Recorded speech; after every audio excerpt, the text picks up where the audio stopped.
Kenyans. Once again, this is Muriithi from Muriithi Speaks.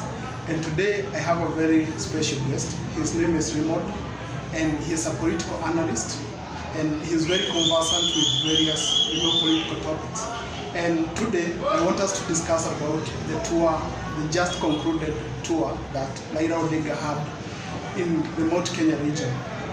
So without much ado, welcome to this channel. Good afternoon, ladies and gentlemen. My name is Raymond Munyori, I'm a political analyst.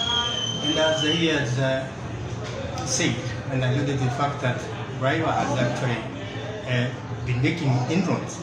Many people actually thought that he would need somebody like Uhuru Kenyatta to help him to climb the mountain. But let us be with the onion. Raila is climbing the mountain by himself, alone. And he has done so very, very well. Like just yesterday he was in Nyeri. He went through to Chaka. He went to Karatina, where there was a very big, what I would call a mammoth crowd. And then he went on to Kirinyaga.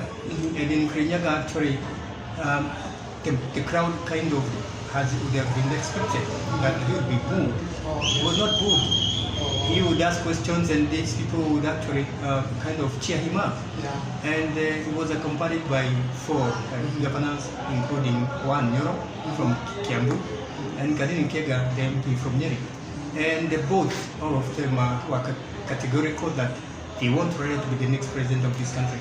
Never in any meeting did the crowd kind of shout, "We are the hustlers, we are not interested in you." And this actually now removes the myth that Raila is not sellable in Central. Actually, he does not need anyone to sell him. He's selling himself already. Actually, before that, there used to be a lot of narratives that selling Raila Odinga in the mountain, it's like selling pork in the Middle East.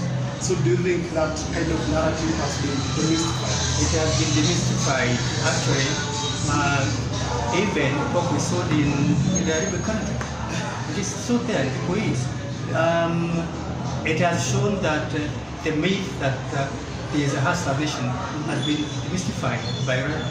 Raila has actually shown that the youth, especially the youth who kind of followed him wherever he went, are not interested in that hustler narration. Okay. Not at all. So, what about his political strategy? You know, in politics, it is always important to have a political strategy. And when he was in Nanyuki, we saw that first and foremost, he met the youth. And afterwards, Moina Jega spoke in one of his meetings. And as you know, Moina Jega, of course, represents, the Mugiki. Although Mugiki doesn't exist anymore, but of course, there are those people who had the same ideologies for a long time. So, what do you have to say about, that political strategy? Raila actually is an enigma in politics. He's a very crafty person. He knows how to plan his politics.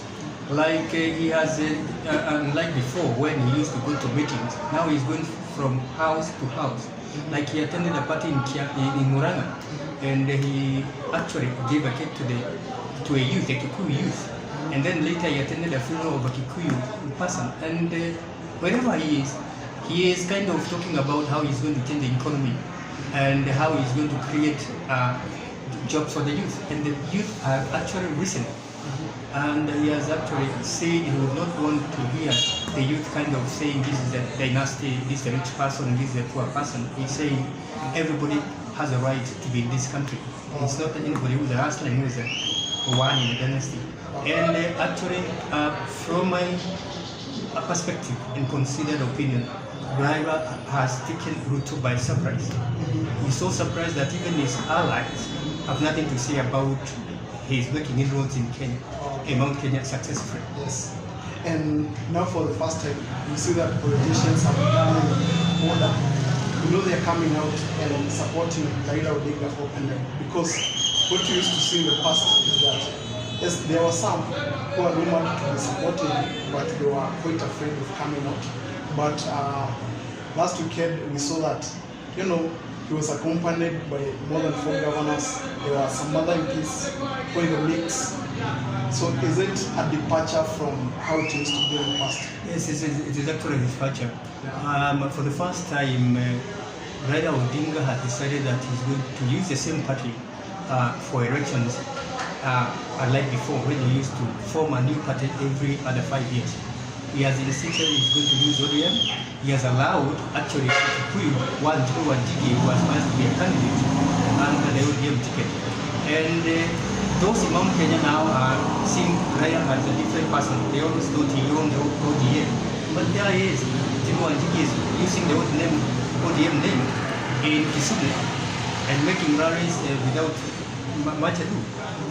Actually, Raila has decided to use a very different medium for approaching Kenya, and it is working. Working actually is Okay. yeah. Let us now talk about the messaging. The messaging.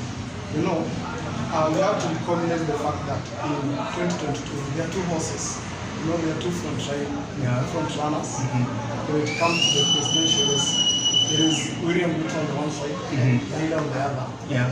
So, of course, obviously, William Ruto is talking about the bottom up, about the hustlers and whatnot. And on the other side, Raila Odinga is talking about, a myriad of issues, which are, affecting the Central Kenya region. Who do you think has a better message and who stands a better chance? Actually, the messaging of Raila is very different. He doesn't call his meetings in a big tent like Ruto does. And actually, Ruto selects who is to visit his arena. But Raila Odinga is actually driving along the road and talking to the people by themselves. Like when he went to Karatina, he moved from his vehicle to a market and he was listening to the views of the people directly. Unlike Ruto, who has actually to pinpoint that certain person has to come, certain person will not come. The message when Raila talks to the people along the road, like in Karatina and Chaka and Nyeri and Murang'a, is actually going furthermore because these people are going to take the messages to their home. Unlike Ruto actually has a different message. The only people who visit there, the only few who will know what he wanted to say and what he didn't want to say. So actually Raila is making inroads. And if he continues this way, Ruto will be a nobody. He will not even share. Raila will get 25% of the votes. Okay. So according to you, the tour was a success? It was a big success, a very big success. Okay. Watching from the TV stations, I was sitting somewhere and some people are watching and were actually mystifying. Those who support, anyone who supports Ruto, they are the ardent follower. And I asked him, why is so quiet? Why is so quiet? Are you surprised that Raila is actually climbing a mountain without using the help of a rope? And he couldn't even talk. He couldn't even talk. I told him, you said he must need the Uhuru Kenyatta to push him. And he said, no, I'm going to climb the mountain, even at my age, at my pace. And he's doing it. He hasn't done what Ruto did in 4 years in Central Province. And Raila has done this in only 2 weeks. So supposing before December, what will happen? We have taken the whole of Central and Ruto will continue meeting his people in his place at Karen, which will not work. Okay. So the parting shot, do you believe Babu is going to climb Mount Kenya? So far he has climbed his actually at Mount Lenana. He's at the peak in Lenana. And he has only a few. It's 1,000 feet to reach the top. Yeah. Okay. Yes. That is all we have for today. And if you like this kind of content, please subscribe and also like, our content. And the thing about liking this channel is that it will be suggested to other people and hence help in the growth of this channel. Goodbye. Goodbye. Thank you.